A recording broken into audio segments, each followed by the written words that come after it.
Do you feel like you just can't get ahead when it comes to your money? Sometimes people say things that get in the way, and in this video I want to share with you several common phrases that seem to sabotage wealth building.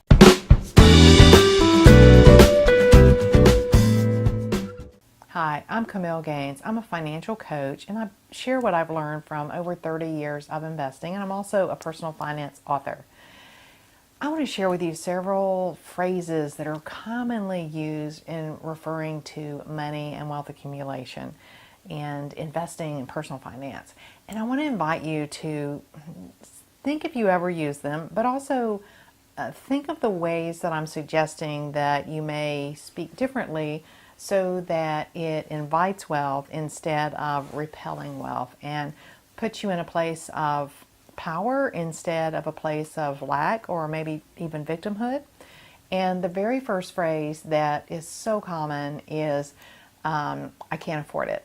So think of the difference between I can't afford it and I'm choosing not to spend my money on that right now. You may have seen my other video where I talk about, instead of budgeting, if you choose to think of your spending as something that is a blessing, and you have this certain amount of money and you get to choose how you're going to use that money every single month.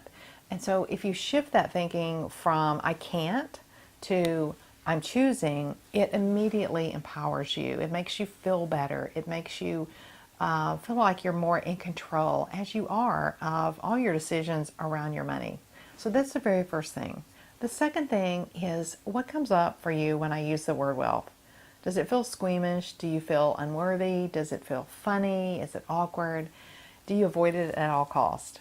I'd like to invite you to get comfortable with and begin using the word wealth so that it is a word that you become comfortable with and that you can step into as you progress along your financial journey. There's nothing taboo about the word wealth, yet many people feel that it's wrong for them to use it, or they feel undeserving of using that word. So that's what I'd like to invite you to do, is use the word wealth. The third phrase that I often hear is if I have enough money to retire, or if I have this or that.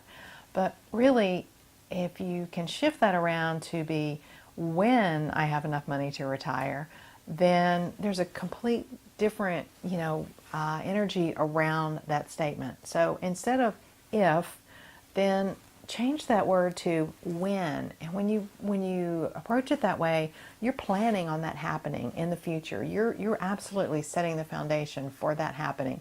If is sort of like, well, it may or it may not happen. And who wants that, right? I think it was Yoda who said, try or no try, there's only do. And that's my next one.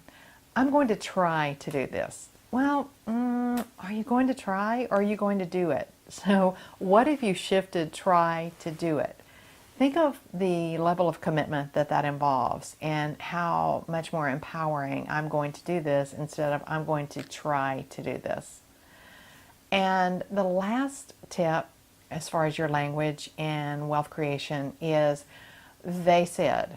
So they said is sort of like who said that. So they places sort of the responsibility and the ownership somewhere else with someone else. And they, I have found in my experience, usually is the person that has funded the study, right?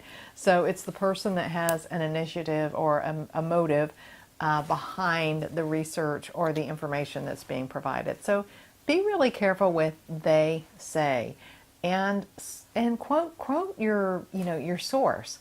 And if you don't remember who it is, I read somewhere that, or I saw that, but they said seems to give ownership to the information to someone else. And I do want to share one more. I know I said that was the last one, but the other one that I hear that's just is, I don't really need to learn about investing because I have a financial advisor that handles all of that for me.